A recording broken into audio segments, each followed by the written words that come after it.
नमस्कार प्यारे दर्शकों, मैं आपका ज्योतिष मित्र आदित्य द्विवेदी। अगर आप अपनी कुंडली का परामर्श चाहते हैं, अपने प्रश्नों के उत्तर चाहते हैं, समस्याओं का समाधान चाहते हैं, खराब ग्रह दशाओं के उपाय जानना चाहते हैं, कुंडली मिलान करवाना चाहते हैं या किसी शुभ मुहूर्त के बारे में जानकारी लेना चाहते हैं, तो आप हमारे नंबर पर हमें कॉल कर सकते हैं या व्हाट्सएप मैसेज कर सकते हैं। लग्न वर्सेस चलित कुंडली, दोनों में अंतर क्या होता है और किन चीजों का जजमेंट आप चलित कुंडली में प्रयोग करेंगे। लगन कुंडली संपूर्ण फलादेश होती है। लगन कुंडली से जो प्रॉमिसिंग नजर आ रही है उसकी डेंसिटी क्या होगी, उसका असर कितना रहेगा, वह हम यहां से देखते हैं चलित से। देखिए, आपको शरीर में दर्द है। अब हो सकता है ऐसा दर्द है जो आपको परमानेंट रहता हो, हमेशा रहता हो, लंबे समय से है। और कुछ दर्द ऐसे होंगे, सिर्फ शरीर के दर्द का मैं एग्जांपल दे रहा हूं, ऐसे आप कुछ भी जान सकते हैं। हो सकता है कुछ दर्द ऐसा हो जो कुछ दिन रहता है, फिर खत्म होता है, फिर होता है, फिर खत्म होता रहता है। किसी को दांत में प्रॉब्लम है, मसूड़ों में प्रॉब्लम है, 10-15 दिन रहा, फिर ठीक हो गया, फिर साल 6 महीने बाद हुआ, फिर ठीक होता रहा, ऐसे क्रम चलता रहा। किसी को परमानेंट प्रॉब्लम है, परमानेंट इलाज कराना पड़ा। तो यही चीज लग्न और चलित से पता चलता है। लगन कुंडली में जो अच्छी या बुरी चीजें हैं उनका असर परमानेंट लाइफ में बन रहा है कि टेम्परेरी समय के साथ आना जाना लगा रहेगा, यही हम मूल रूप से देखते हैं। तो मैं कुछ बहुत बेहतरीन सूत्रों को बताऊंगा। जन्म कुंडली में हम 6ठे, 8वें, 12वें भाव से थोड़ा सा अपने जीवन में आने वाली बड़ी समस्याओं का आकलन करते हैं। अब मैं आपको बताता हूं। आपको मान लीजिए 6ठे भाव में आपकी कुंडली में, लगन कुंडली में कोई ग्रह है। आपको लगता है कि ये 6ठे भाव में जो ग्रह है वह किसी ना किसी भाव का तो स्वामी होकर के आएगा। जाहिर सा नियम है, जो ग्रह 6ठे, 8वें, 12वें में जाएगा, जिस भाव का स्वामी आएगा वहां पे दिक्कतें हो जाती हैं। अब मान लीजिए किसी के 7वें भाव का स्वामी 6ठे भाव में आया है, तो 7वां क्या होता है, जीवन साथी का। तो पता चलेगा जीवन साथी या तो झगड़ालू होगा या तो बीमार रहेगा। लगन कुंडली में ऐसा दिखा। अब चलित कुंडली में भी वही ग्रह 6ठे भाव में बैठा हुआ है। जैसे यहां पे 7वें का स्वामी कौन है, शुक्र है। शुक्र मान लीजिए अष्टम भाव में आ गया। चलित कुंडली में भी वही शुक्र अष्टम में है, तो यानी कि अष्टम भाव में जाने का फल जो है वह परमानेंट मिलेगा। सप्तमें अष्टम भाव में है, जीवन साथी को परेशानी तो देगा, लेकिन चलित में वह अष्टम भाव में नहीं गया, सप्तम में आ गया या अगले भाव नवम में चला गया, तो जो परेशानी देगा वह परमानेंट नहीं देगा। तो एक तो यह समझना है। अब जैसे इसी कुंडली में शनि 6ठे भाव में है, राहु 6ठे भाव में है, तो क्या होगा, अगर चलित कुंडली में भाव बदल जाएगा तो 6ठे भाव का जो भी असर होगा वह परमानेंट नहीं रहेगा। टाइम टू टाइम उसमें जो है अंतर आता रहेगा, वह स्थिर रूप से दुष्प्रभाव नहीं डालेगा। मान लेते हैं संतान भाव का स्वामी 6ठे भाव में आ गया, तो हम जानते हैं अगर संतान का स्वामी 6ठे में, 8वें में, 12वें में है तो संतान में दिक्कत देगा। अब किसी के संतान भाव का स्वामी 6ठे में आया है, लेकिन चलित कुंडली में वो 6ठे में नहीं है, पंचम में ही है या सप्तम में ही है, तो यहां पर आप संतान ना होने की प्रेडिक्शन नहीं करेंगे। लेकिन अगर संतान भाव का स्वामी 6ठे में, लगन में भी है और वही चलित में भी हो गया है, तो यानी 6ठे में होने का उसके ऊपर पूर्ण प्रभाव दिखाई दे रहा है। उम्मीद है यह विषय आप समझ गए होंगे। दूसरा बताता हूं। कोई एक व्यक्ति मांगलिक है, लगन कुंडली से आप देखें अष्टम भाव में मंगल बैठा हुआ है, कुंडली मांगलिक हुई। वहीं चलित में भी मंगल अष्टम में ही बैठा है, यानी लग्न और चलित दोनों में मंगल सेम भाव में है। चलित कुंडली में राशि नहीं लेना है, सिर्फ भाव से ही देखेंगे। भाव में आगे पीछे गया, राशिफल तो आप लगन कुंडली का ही लेंगे। अब यहां पर मांगलिक है कुंडली, अष्टम में मंगल है और चलित में भी मंगल उसी भाव में है, तो मांगलिक का पूर्ण प्रभाव है। मंगल लगन और चलित दोनों में अष्टम में है, तो मांगलिक का पूर्ण प्रभाव है। वही मंगल लगन में अष्टम में है, लेकिन चलित में अगले भाव में आ गया है, तो यह बता रहा है कि जो मांगलिक होने का प्रभाव रहेगा उसकी डेंसिटी घट जाएगी।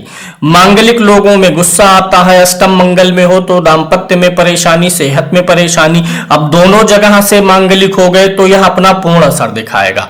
लेकिन चलित में बदल गया है तो इसका मतलब क्या है कि यह परमानेंट परेशान नहीं करेगा। कभी समस्याएं आई, फिर थोड़े समय तक शांत, फिर जब खराब ग्रह दशा गोचर आई तब फिर इसका असर दिखेगा। तो ये दो फैक्ट आपको यहां पर समझ में आ गए होंगे। तीसरे फैक्ट पे चलते हैं। मैंने यहां पर सिर्फ समझाने के लिए कुंडली लिखी हुई है, ये सवाल ना करिएगा कि चंद्रमा 2 बार लिखा है, शनि 2 बार। वो तो अभी मैं सारा पॉइंट क्लियर करूंगा, जब आप पूरा वीडियो देखेंगे तो समझ में आएगा। यहीं से शुरू करते हैं। लगन कुंडली में बुध और शुक्र की युति बन रही है। बुध और शुक्र की युति को क्या कहते हैं? लक्ष्मी नारायण योग कहते हैं। बुध भगवान विष्णु, शुक्र लक्ष्मी, तो लक्ष्मी नारायण योग हो गया, अच्छा योग माना जाता है। तो यह योग जो बुध शुक्र लगन में एक साथ बैठे हैं, अगर वही बुध शुक्र चलित में भी एक साथ बैठे हुए हैं तो आप मान लीजिए कि लक्ष्मी नारायण का जो योग बना है यह पूरा फल आपको देगा। इसका घनत्व, डेंसिटी पूरी की पूरी आपको मिलेगी। लाइफ में यह परमानेंट असर डालेगा, धन देगा, सुख समृद्धि देगा, तो उसे परमानेंट देगा। लेकिन मान लिए कि लगन में बुध शुक्र की युति है, लेकिन चलित में शुक्र अगले भाव में चला गया। चलित में सिर्फ बुध अकेला है, शुक्र नहीं रह गया, वह योग भंग हो गया है।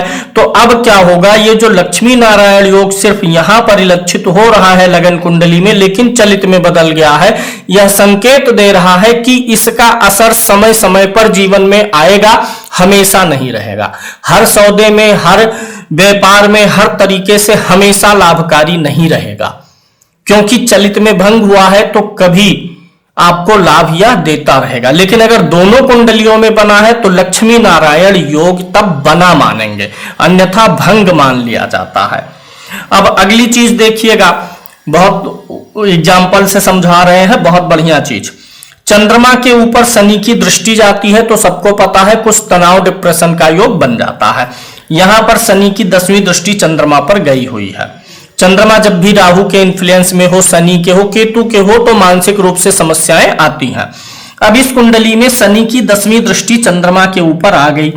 अब मान लीजिए ये जो शनि चंद्रमा को देखा, ये आपको एंजाइटी, शनि उम्र अधिक का ग्रह है, जैसे जैसे उम्र बढ़ेगी एंजाइटी, डर, फियर, तनाव, टेंशन देगा। चलित कुंडली में क्या हुआ कि लगन से तो शनि की 10वीं दृष्टि है, चलित में भंग हो गया। चलित में मान लेते हैं कि चंद्रमा यहीं रह गया, तीसरे भाव में शनि अगले में चला गया, तो शनि की दृष्टि बच गई। तो यानी कि ये जो डिप्रेशन का, चिंता, तनाव का योग बनेगा, ये भी आता जाता रहेगा। जब एक बार शुरू होगा तो हमेशा नहीं रहेगा, ठीक भी होता रहेगा। लेकिन मान लिए कि चलित कुंडली में भी सेम रह गया, चंद्रमा तृतीय में, शनि यहां भी तृतीय में, चंद्रमा तृतीय में, शनि यहां, 10वीं दृष्टि यहां भी चलित में भी शनि की चली गई है चंद्रमा पर। तो यह जो एक बार तनाव और डिप्रेशन जब शुरू होगा तो वह पूर्ण रूप से जाने वाला नहीं है, वह परेशान करता रहेगा। दूसरी कंडीशन ये भी समझिएगा, शनि छठे में है लगन कुंडली में, चलित में मूव कर गया आगे, और चंद्रमा को देख रहा था लगन में, चंद्रमा भी मूव कर गया है। यानी कि लगन कुंडली में शनि चंद्रमा को देख रहा था तीसरे भाव में, चलित में दोनों ग्रह मूव हुए, तब भी दृष्टि आई, 10वीं दृष्टि तब भी आई, तो भी यह पूर्ण योग बनेगा। चंद्रमा पे शनि का प्रभाव लग्न और चलित दोनों में है, किसी एक में है, लगन में है, चलित में खत्म हो गया, फलादेश में अंतर आएगा। मेरे सामने दो कुंडलियां हैं, आप समझ लीजिए, मान लीजिए आपके सामने दो कुंडलियां हैं। एक कुंडली है जिसमें शनि की दृष्टि चंद्रमा पर जा रही है, लगन कुंडली और चलित कुंडली दोनों में जा रही है। एक कुंडली है जिसमें लगन में शनि की दृष्टि चंद्रमा पर है, लेकिन चलित में भंग हो गया, नहीं जा पा रही है।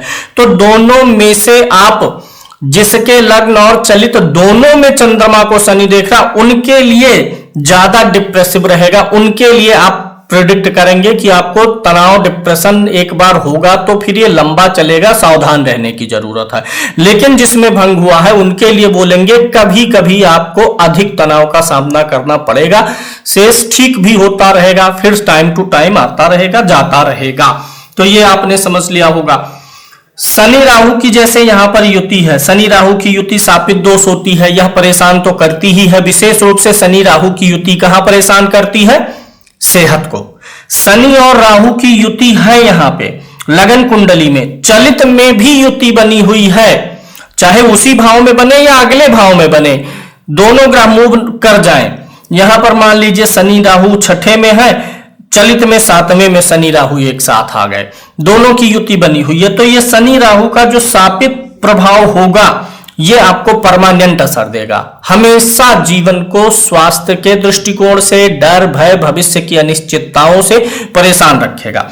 लेकिन मान लीजिए लगन कुंडली में है लेकिन चलित में शनि मूव कर गया, राहु अकेला छठे में रहा, शनि सातवें में चला गया, लगन में दोनों साथ थे लेकिन चलित में दोनों हट चुके हैं, तो अब ये जो शापित दोष है ना, इसका परमानेंट असर नहीं रहेगा। ध्यान दीजिएगा, ध्यान से समझिएगा। शनि और राहु की युति व्यक्ति को गंभीर किस्म की बीमारियां भी देता है, गंभीर किस्म की कानूनी समस्याएं दे सकता है, लेकिन जब लगन में होगा और चलित में भंग हो जाएगा तो समस्याएं ऐसी आएंगी जिनका निराकरण भी होता रहेगा। लेकिन लग्न और चलित दोनों में यह बड़ी समस्या बनी हुई है, दोनों साथ में है, तब समस्याएं ऐसी आएंगी जिनका निराकरण बहुत आसान नहीं है। सेहत की समस्या आएगी तो ज्यादा बड़ी आएगी, जो भी समस्याएं आएंगी उनकी डेंसिटी ज्यादा रहेगी, उनका दुष्प्रभाव अधिक रहेगा। ऐसे योगों के बारे में भी है, अभी मैं आगे आपको बताने वाला हूं। अब आ जाइए अगली चीज पे। यहां पर लगन कुंडली में हमने वृश्चिक लगन की कुंडली ली है, दसम भाव में गुरु और मंगल की युति आप देख रहे हैं। मंगल लग्नेश हो गया, यानी मंगल क्या है? केंद्र का स्वामी। लगन तो केंद्र भी होता है ना, और गुरु त्रिकोण का स्वामी। लग्न और पंचम केंद्र और त्रिकोण के ग्रहों की युति बनी तो क्या हो गया? एक बहुत बेहतरीन राजयोग हो गया। केंद्र त्रिकोण का लक्ष्मी नारायण भाव के स्वामियों का योग होके एक बेहतरीन राजयोग बन गया। अब अगर मंगल और गुरु चलित में भी साथ में ही है तो जैसे दोष अगर भंग होता है वैसे योग भी भंग होगा और बनेगा। लगन कुंडली में दोनों ग्रह साथ में है, अच्छे राजयोग में आ गए, लेकिन चलित में भी दोनों अगर साथ में है तो आप यह समझिए इस राजयोग का प्रभाव जब जीवन में आएगा तो वह आपके जीवन में अस्थाई असर डालेगा। यह राजयोग आपको जीवन में हमेशा असर डालेगा, बदलेगा नहीं। वहीं लगन में तो गुरु मंगल की युति हो गई, लग्नेश और पंचमेश की अच्छा राजयोग बना, लेकिन चलित में मान लीजिए मंगल अगले भाव में शिफ्ट कर गया या पिछले में कर गया, गुरु शिफ्ट कर गया, जहां इस युति से राजयोग बना चलित में एक ग्रह आगे पीछे मूव कर गया। तो अब क्या है कि इस राजयोग को जब आप प्रेडिक्ट करेंगे, देखेंगे, तो यह ऑल वेदर आपको फ्रूटफुल नहीं रहेगा। यह आपको समय समय पर ही लाभ दे पाएगा, हमेशा नहीं देगा। राजयोग भंग हुआ है तो जैसे मान लीजिए कि किसी को डायबिटिक कोई है, शुगर है, तो परहेज कर दिए, कुछ दिन ठीक हो गया तो मिठाई खा लिए, खाए तो फिर हुआ, फिर परहेज किए। तो यही योग है कि अगर दोनों में नहीं है तो समय समय पे लाभ मिलेगा। दोनों में एक साथ वह योग बन रहा है तो उसका अस्थाई लाभ है। एक बार परहेज किए, दवाई किए तो ठीक होने की स्थिति में आ गए। तो इसको भी समझिएगा कि अगर कोई भी योग दोष बन रहा है तो वह भंग हो रहा है चलित में कि नहीं। भंग होगा तो असर अस्थाई हो जाएगा।